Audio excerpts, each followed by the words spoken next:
Welcome to SpanReads, not your typical rereads podcast, a 17-shot series where we reread the Cosmere and are giant nerds about it. Today, we will be talking about characters and relationships in The Hero of Ages. Joining me is Bish. Hi, also known as firstRainbowRose. Also joining me is Ian. Hey, I'm Weiry. And Matt. Comatose on the forums. Next, we've got Rosemary. Hi, I'm Kaymyth. And lastly, we have Kadie. Oh, Ian on the forums. And I am Jessie, or Lady Lameness on the forums and Discord. This episode is going to have spoilers for all of Era 1 of Mistborn, so The Final Empire, Well of Ascension, and Hero of Ages, but it won't have spoilers for anything else in the Cosmere. Okay, where are we starting, guys?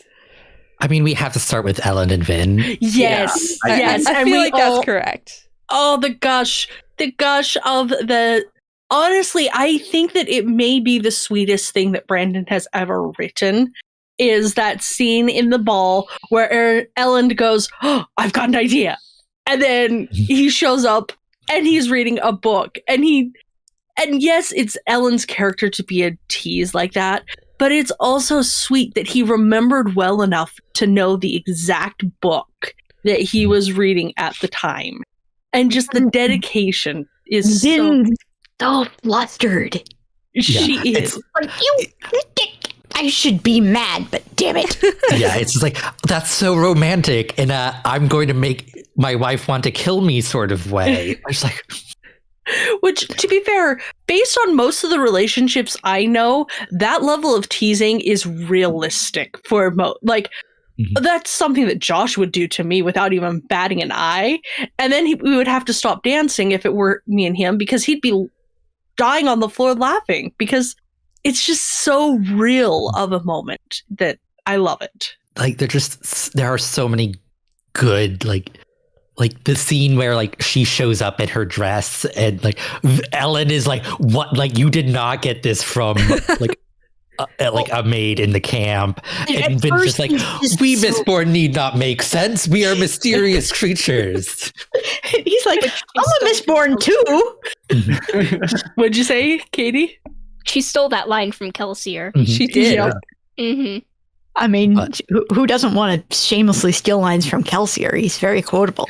But and I just love how utterly flabbergasted he is at first, because the first moment is he's just bowled over by how gorgeous she looks. And he's like, yeah. Which, you know. How do words? Also super realistic. And like, then even like the black and white, you know, it's... And like at the scene, like when he like comes to get her for the death, for the dance, and she sees like all of the other like women swooning over him, and she's like, I loved him before he was dreamy. I was like, oh, like you're adorable then. And like I love this relationship. This is my Cosmere OTP, unless a Stormlight relationship takes over, but that's spoilers, I'm not gonna mention that. But like, they're just so good. I love that this harkened back to the Final Empire Elend as well, because I like Elend as a character, but I liked him a lot more in the first book than the subsequent books. And this scene really harkened back to the type of person he was before he had to become a king. And I really like that. Like, that drew me back into him as a character when I first read these books. And it's the scene that I look forward to now when I do reread them and know that we're going to get this scene and it's going to be so cute. Yeah, And it makes me sad that he didn't get the chance to be cute like that more before everything went to pieces. Yeah. It's like, this scene is one of the scenes that will make or break a film adaptation for me. Like, if they don't get this scene right, it's like, it's going to hurt.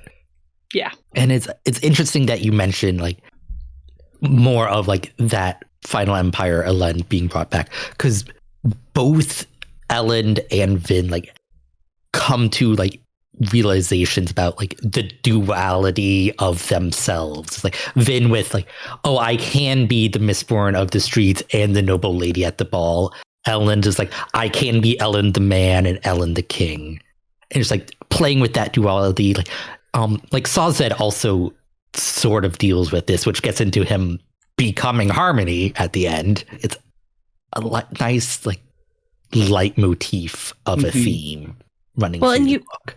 You get a little bit of even outside of Vin and Elend, you get a little bit of that with him and Yomen. And when he's like, he comments that he kind of falls back on his old sassy self, but he gets to be nerdy and he gets to be sassy, and you get to kind of see a little bit of that person that he was, that we all fell in love with. And you also kind of see it bite him in the butt there, because that's not the right way to talk to Yomen and have him take you seriously. And he falls, he gets, I think he just gets nervous and he falls back on these old habits. And he's like, oh crap, I just totally shoved my foot in it. And I'm like, yeah, you did, Ellen. This could have gone better. I don't know how much better it could have gone, but there's definitely a range in there, and you kind of went so true to his character. It's the kind of mistake he would make. I really love the bantering that Elend and Yomen do back and forth, and the talking about philosophy, and how when one of them will quote it, the other one recognizes it and goes, "Really? You're gonna try and you're gonna quote that person at me, or hey, you could at least quote this person at me. Well, if you think that, then you must have read this other thing that they said, which says such and such." It's great. It reminds me of the sword fight in The Princess Bride, where they're bantering back and forth about the different sword fighting styles they're using. It's got that same vibe to it. They could have been such good friends if the situation had been different. Yep. Yeah, it's like going back to that sense of bittersweet melancholy. Like, not only like are Vin and Elend dead, and that's sad because presumably like they're together in the afterlife, whatever that means in the Cosmere, we don't know. But like they couldn't be there for everyone else. Like, because like I would have loved to see Yomen and Elend become friends going forward. Because like Elend like was starting to like give Elend like some lessons in leadership. It's like the hard lessons he learned, like he was passing on. It's like I wish we could have gotten more of that, but it just wasn't meant to be. This is slightly backtracking because I was looking it up, but something rang a bell for me. Do you know the last time Vin wore a black dress in the books is? Is it the last ball? It's the ball where Elend gives her the handkerchief. Oh. Like, come on, Brandon. That's amazing. The things you can do when you write them all together. Yeah. Brandon doesn't stab us in the heart. He just like sticks pins in like it. It's like acupuncture. He gives us like emotional acupuncture. Just If we all are in agreement that Elend and Vin's relationship with each other is great, do we also want to talk a little about them on their own? Well, we talked a little bit about Elend on his own, but Vin on her own, and this book is so good. It has all the good characters and all of the good reveals, and everybody comes into their own.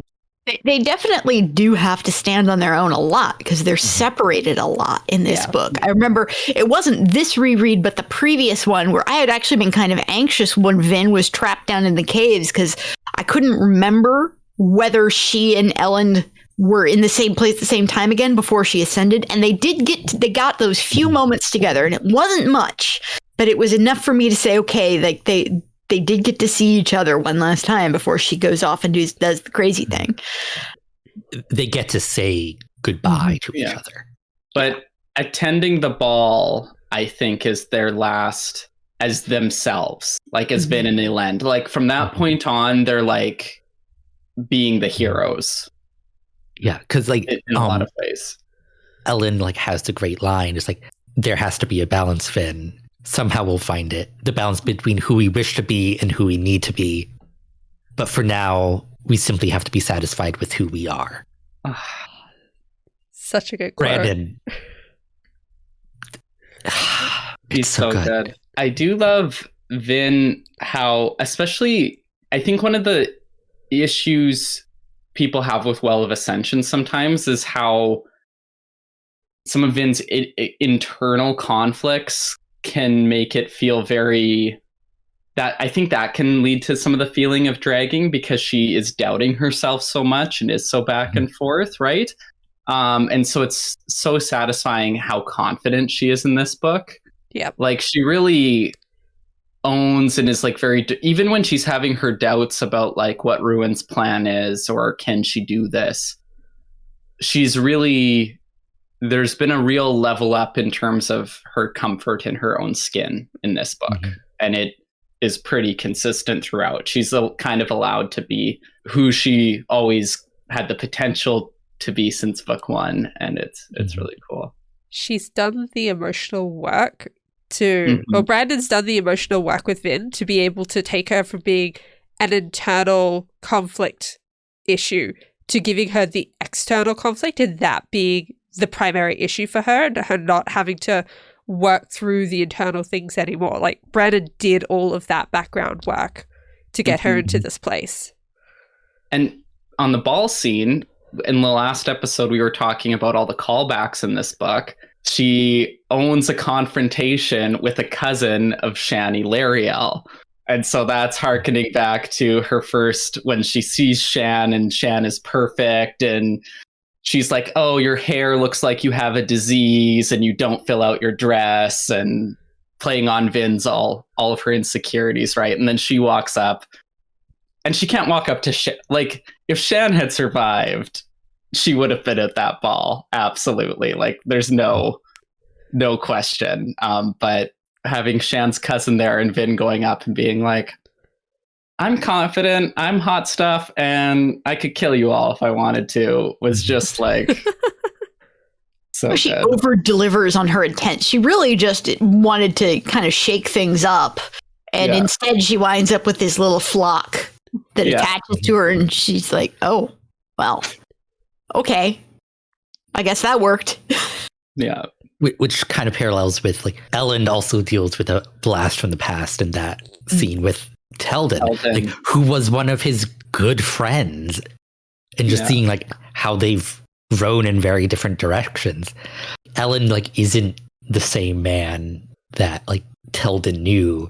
Like on his way out, it's like, I wonder if Teldin knows about Jace, like because like Elend killed him, like another of their friends, and it's just like I was gonna say I really like what Brandon did with Elend's crew, like those key members, and like because Jace kind of goes down a darker path, and Elend has his hero level up, and then Teldin is kind of the one who stayed the same, right, or tried to stay the same, and so it's comparing the three of them where they all end up is really cool. An Elend moment that I think is kind of underrated and not talked about much in the fandom is this scene in, well, basically the entirety of chapter 51, where Elend goes off. He's been following the troop movements of the Colossus.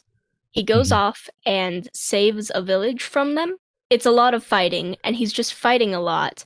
And he's thinking about, while he's doing it, like, I can't protect people. This village is basically already lost, even though I'm doing this.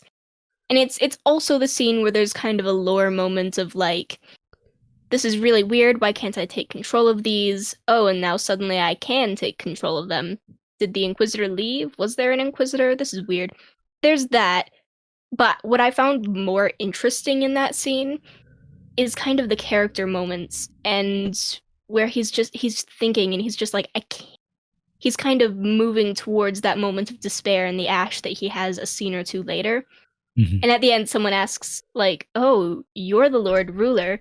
And he says, close enough. That's underrated to me.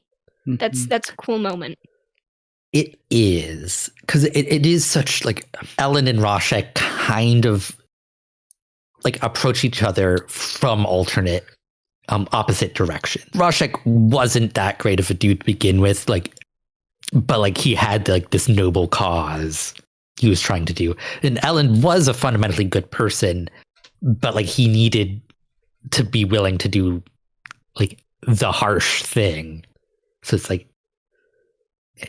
they come together to a similar point in their personalities from very different backgrounds. But no, it is a good scene because it also kind of, he says it kind of in self-hate, but at the same time, it's like, yeah, because there's a point earlier in the book where he tells Vin that he's afraid of turning into the Lord Ruler, and then he gets to that point. It's like, close enough. That kind of foreshadows his giving up. That moment where he actually gives up later, he's just like, "What's the point?" You can see that he's just so emotionally drained that he just doesn't have the energy to argue the point anymore. That scene is only like the scene after when he's bringing the Coloss back to camp. Like, that's the moment when he falls to his knees and Preservation has to show up and help him. But I think it was kind of just he could have fallen to his knees in the village and it would have been the same, because that's where he was thinking like, oh, this is kind of lost it. Yeah, like I think it's like having it be that scene later, it's enough time for the adrenaline of battle to wear off, and like his realization that like of what he admitted to fully sink in is what like breaks him in that moment. Yeah. On the flip side, the other relationship of the book that I remembered being very different when I was younger is Spook and what's her? Beldra. And Brandon just does not write early romances in this series. Like, and he continues to have trouble with that. I mean, he's getting better, but by the end, it's like Beldra and Spook are supposed to be. You're like, you get to the end of the book and it's like, honey, awkward. You have no idea about each other. What do you mean you're in love with each other? I think it makes sense, like young people that they think they're in love, like, but hopefully they put in a lot of work later on. But we can't even use the teenager excuse, because Spook says at one point that he's like 20 something in this book. I think he's like 20. So Vin is 21. I don't think he's any older than she is. I thought they were the same age. No, he's a year or two younger than Vin. Yeah. Okay. It almost kind of goes, I know like there've been some wobs that indicate that maybe Spook has had multiple relationships through the course of his life, and maybe that they flamed out early on, and because they didn't really know each other as well as they thought they did. So like I actually like this is one of the few things I like about Spook's whole arc, because like one thing that did surprise me in rereading this time was just how bored I was with Spook's entire arc up until the part where Beldra shows up at the Canton building, and like they start actually having conversations. I'm like, because like he beats himself up. It's like, oh, like why am I like talking down about myself? Like why am I like I worked so hard about stopping speaking Eastern Street slang, and now I speak in front of her and she thinks it's cool. It's like, like, oh yeah, it's nonsense, but like that's the point. It's like that I really liked. That's true. I mean, I have found on rereads that Spook sections are more interesting because I know more about what's going on, because I remember the first read through, I had no idea. I didn't understand the spiking. I didn't really know what was going on or why Spook was seeing Kelsier. And going back in the rereads, picking out those bits, it's more interesting, and I understand more about what's going on in Urto. It was like complete opposite, because I knew what was going on. I'm like, I don't care. Like, let's just get to the good part. I know, but didn't have that with any other part of the book. Every other part, I'm like, yes, I'm excited to see that again. For me, I think there was a clear divide between like Vin, Elend, and TenSoon. I was like always excited to read, and Sazed and Spook were a little less fun for me. Like, this is one of my favorite books of all time, so I enjoyed all of those viewpoints, but there definitely is a clear, like, I was always excited to get to the next Vin, Elend, or TenSoon chapter. Oh, and of course Marsh. he doesn't show up that much, but like when he does, it's always Icy. That's funny that you had that opinion, Ian, overall about how you didn't like most of Spook's arc or scenes, but you did like his relationship with Beldre, because for me, it was the exact opposite. I liked his bits, and then the relationship showed up, and I'm just like, is this girl even a character? yeah. Because looking at it, I mean, no, I don't. sure, She's plot there to device. give him- She's there to be a minor plot device and to give him a girlfriend, and that's it. And I don't like it. Literally, I look for character moments in her, and there's like one maybe where she's like, I believed in the Lord Ruler, and then the Obligators betrayed me. And it's like, okay, well, like, because she was half Ska, and so they like took her in. And it's like, okay, maybe you could expand on that. That's not super compelling to me right now. I don't know, like, their conversations were okay, but I just wasn't there for them. Yeah, it's like, and it's not like Spook and Beldre's like relationship is one of my favorite parts. It's just like, it's in comparison to everything else about Spook. I'm like, I'm fine with this. Like, it wouldn't be my favorite thing. Like, nothing to write home about. It's just less objectionable than everything else. Okay. I mean, Spook's parts though are important because there are certain details that he learns.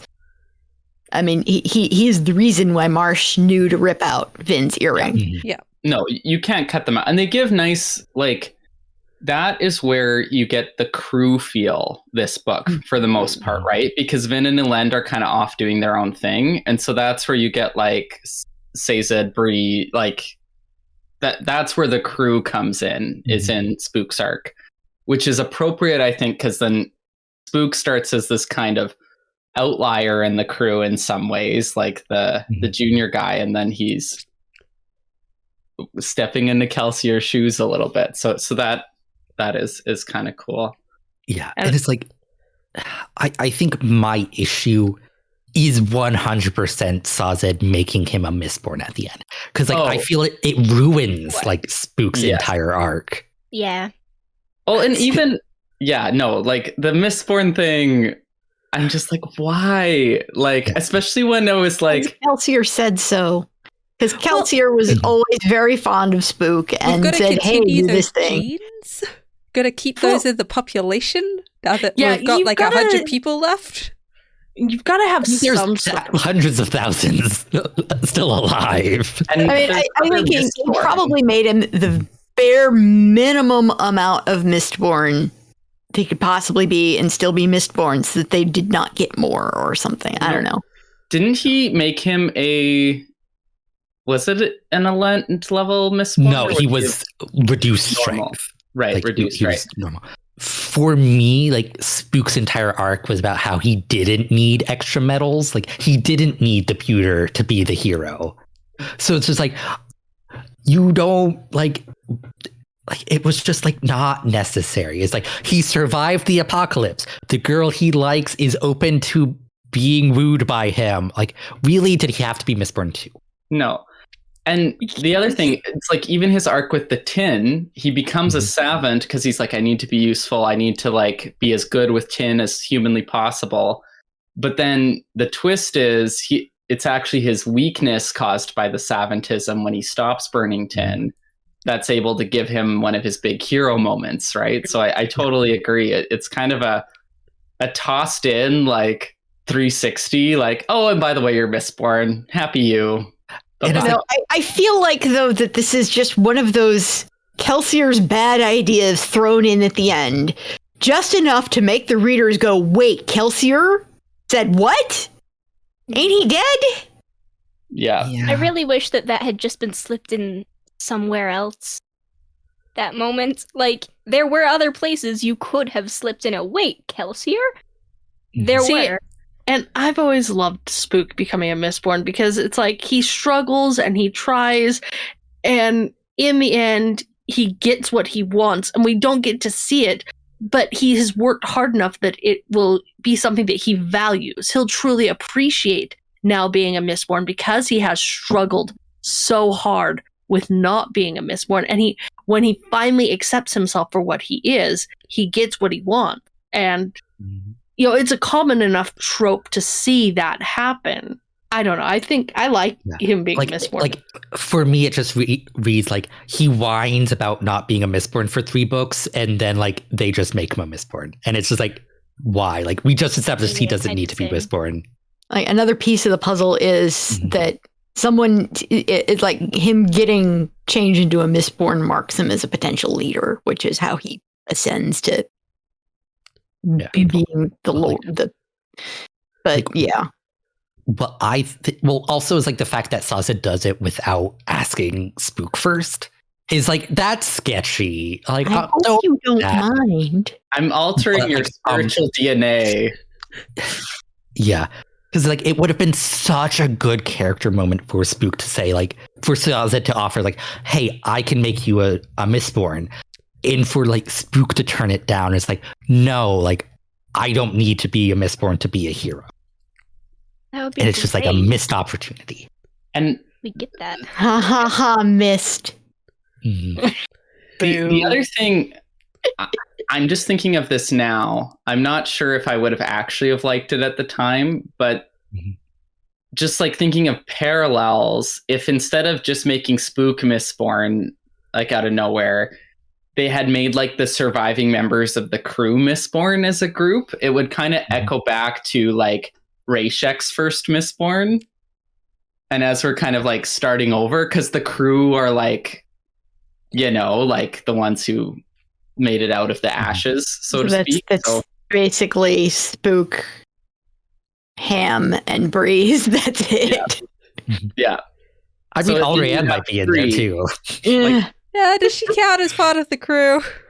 Okay, speaking of Allrianne, this book, one of my favorite Allrianne moments is in her toe when they're like doing, they're witnessing their executions, right? And she's like, this is bad. I don't like this. And she's like, let me stop this. Let me stop this. And they're like, no. And then they let her off like the leash, and she just like slams out her riding, and it's so good. Yeah. And Allrianne is an interesting piece. So I have seen, and I don't know, because I wasn't on the Well of Ascension one. I don't know if she got discussed on that one. And I've seen some stuff online about the age gap and being concerned about her age. And something I did note down when I was listening to this is she is described very specifically in Hero of Ages as being 20-something and looks younger than she is. Which ages her up a little bit more than a lot of people think, because I think a lot of folks think she's only 18 in Well of Ascension, and I think she's older than that, because Vin is 21 in this book, and Allrianne being described as 20-something would indicate to me that she's a little older than that, at least, because 20-something to me is mid-20s. So I think that in Well of Ascension, she had to be at least 20. So, and that's one of the things about Allrianne is I think she plays into the youthful looks, and I think she makes herself look younger than she is just by her mannerisms and her mode of dress, because being underestimated is part of her arsenal. Yeah. Because no one would expect the puffball to be a powerful rider. And you see that in Well of Ascension too, in the scene with Vin, where she like drops the veil a bit sometimes, and all of a sudden she is like more mature than she seems, and she has this like self-confidence and self-assurance that you're like, yeah, like she's older. She gets described as being about Vin's age, but then it's pointed out in Hero of Ages that she's older than she looks. So I think she was actually already in her 20s. So that makes it a little, her thing with her and Breeze a little less sketchy, at least. It puts her solidly into adulthood. She's just playing up her and the other thing with looks. I think we talked about this a little bit, but the other thing with Allrianne and Breeze, like I don't love their relationship, to be honest, but the other thing about them is like age is just a number, right? I find in the issue with age gaps in relationships in fiction is more about power dynamics than anything else. And Allrianne is so in the driver's seat throughout their entire relationship that it doesn't come across as like Ooh, the creepy to me, pedophile right? man. Because that's the issue that I've seen a lot of people talking about. Well, she was a teenager, and I don't think she actually was. I think she just looked and acted like one so that people would underestimate her. And it's a little bit better lampshaded in Hero of Ages. It's the fact that she's older than she looks.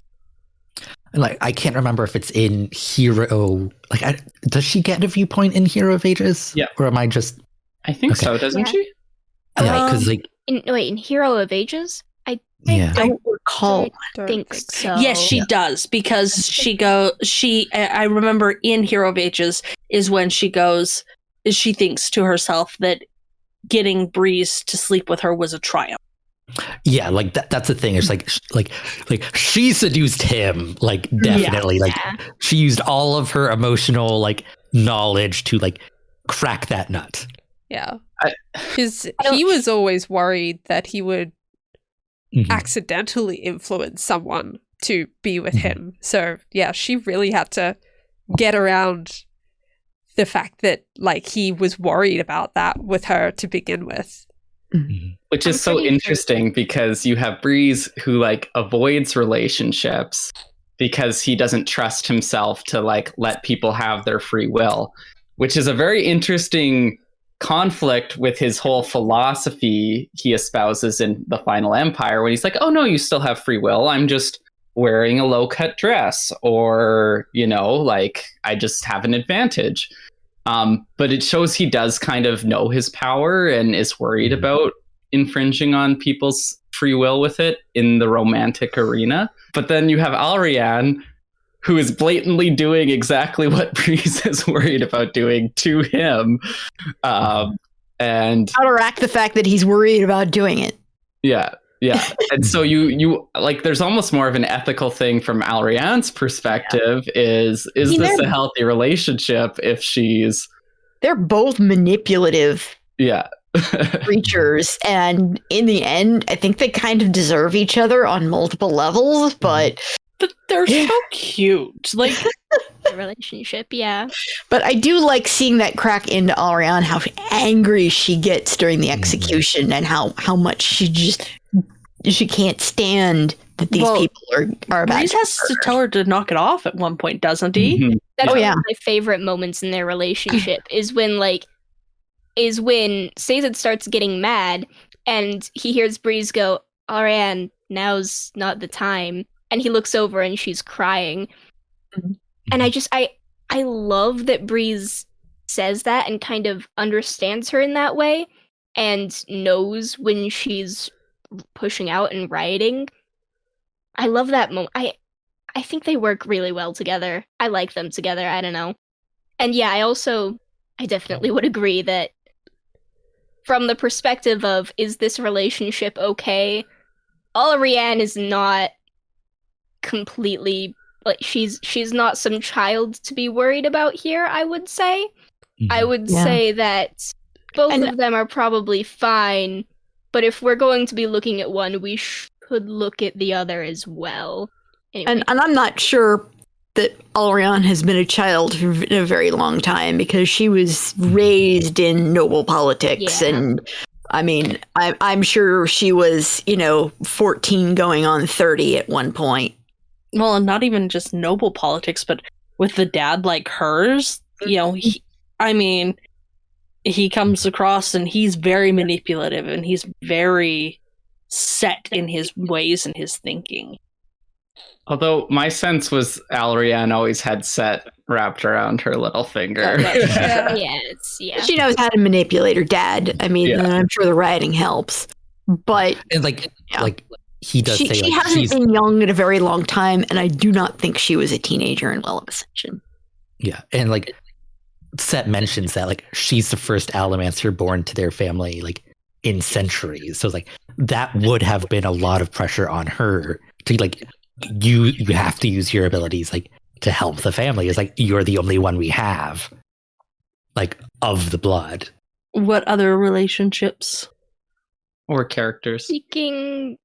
Going on from kind of Breeze, a relationship that I don't think about very often, but that I very much liked this read through, is one that like you don't generally think of as being like they're not a couple, they're not together that often, but it's Breeze and Sazed and the conversations that they have about faith and people and things like that.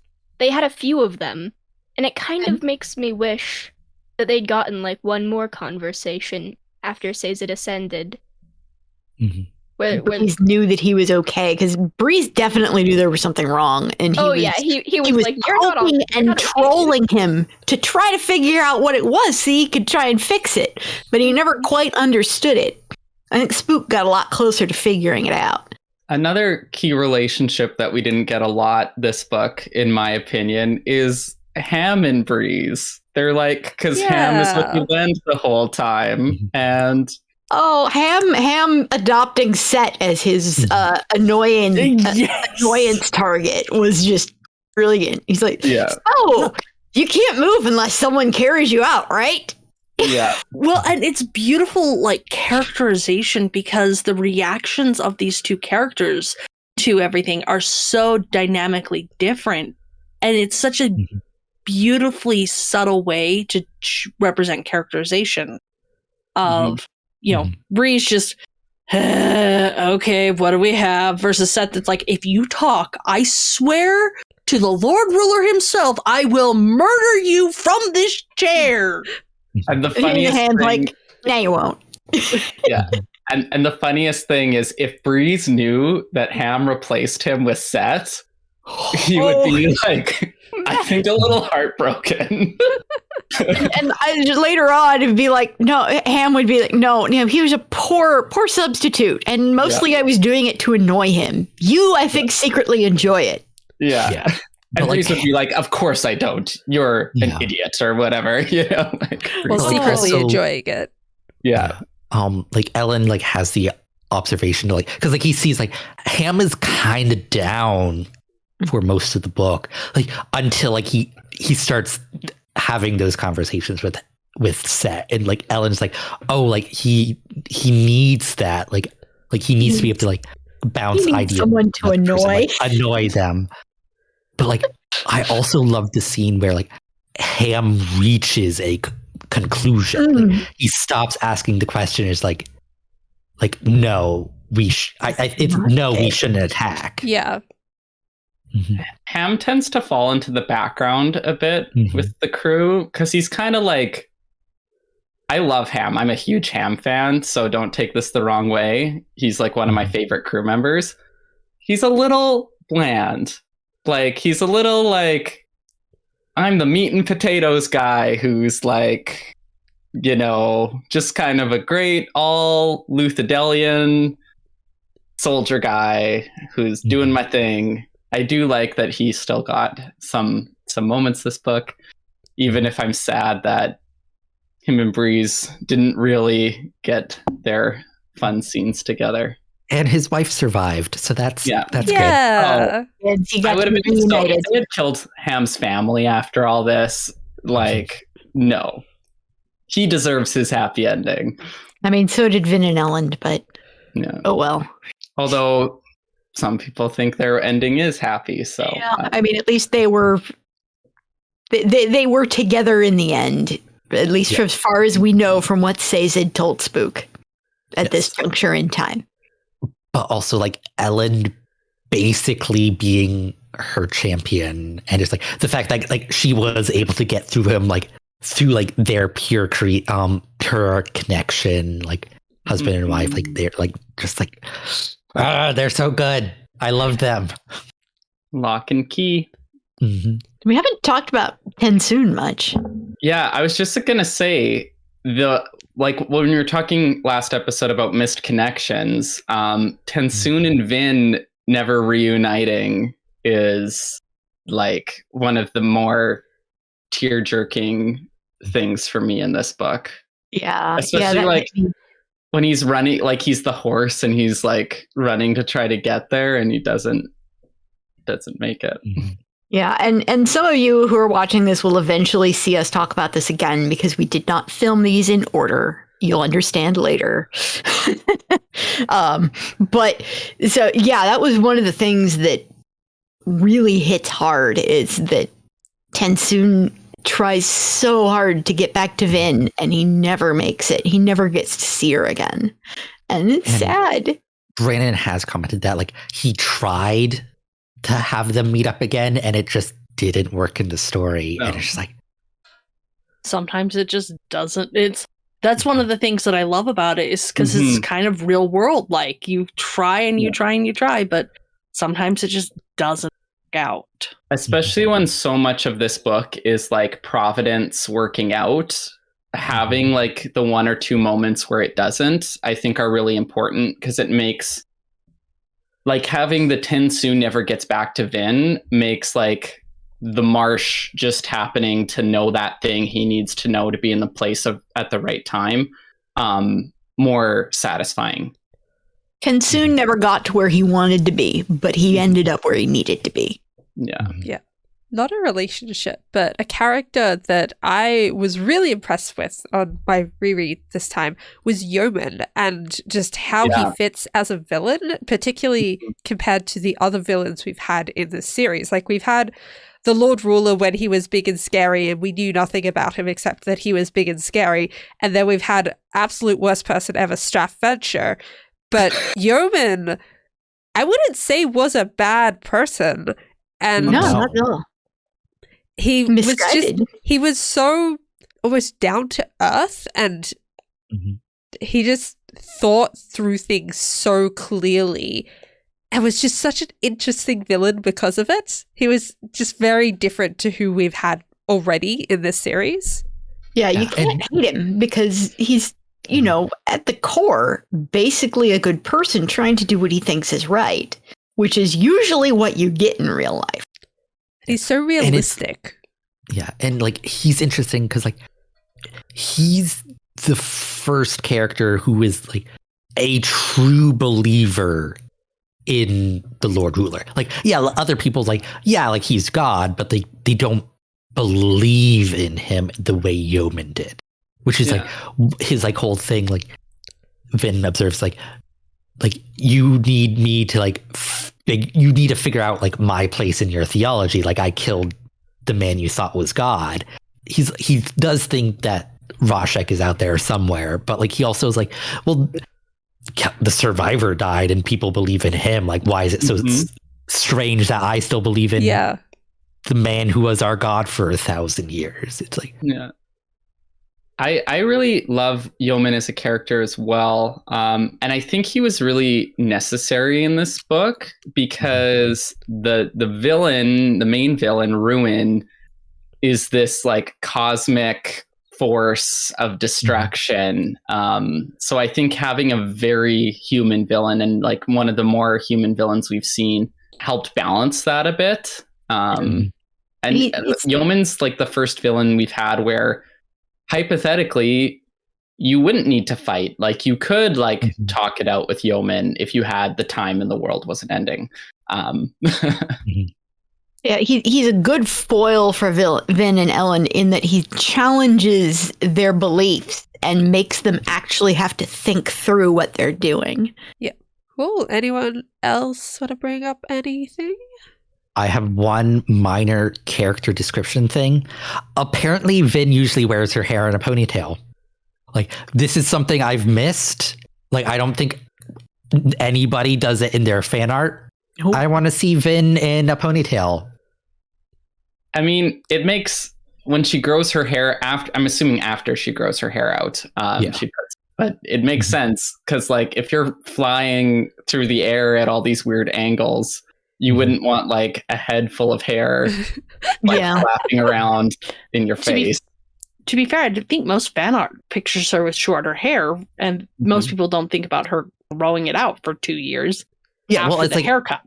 I don't think it's like longer than her shoulders. No, it's just at her shoulders. Yeah. It's down to her collarbone, which is right here, and that is like plenty long enough to ponytail pull back.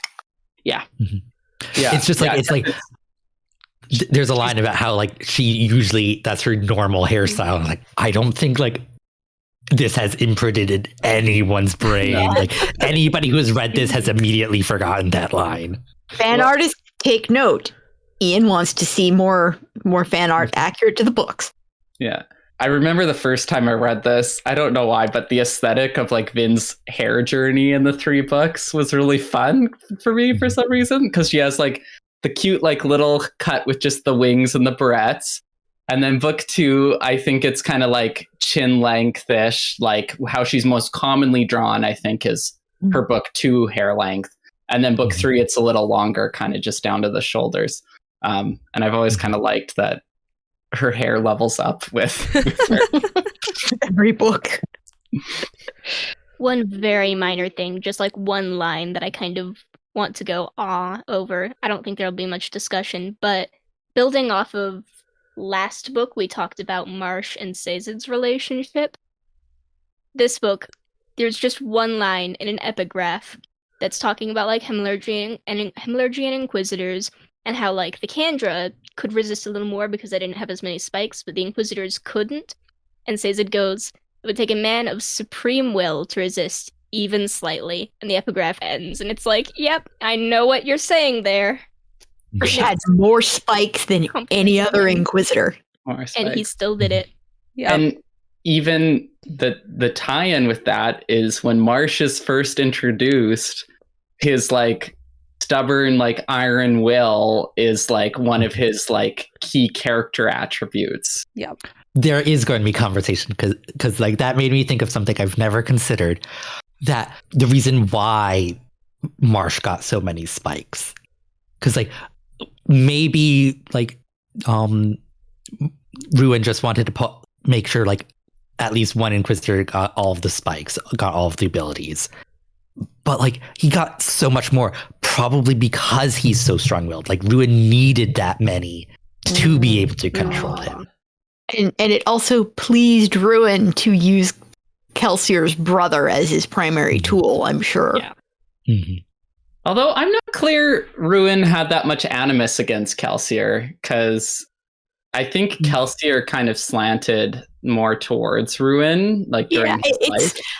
I think for him it would have been more of a symbology sort of thing. Yeah, I think it's more like it has more to do with Vin and the fact that Vin knows Marsh than it's a Kelsier connection. Yeah. Agreed. Yeah. No, that makes sense. Thank you for watching, everybody. You can find us at 17shard.com for your news, discussion, theories, and fun that you could ever want. You can find us on Facebook, Twitter, SoundCloud. You can leave us a review on iTunes, subscribe on YouTube, and also support us on Patreon. See you all next time. Bye. Bye. Bye.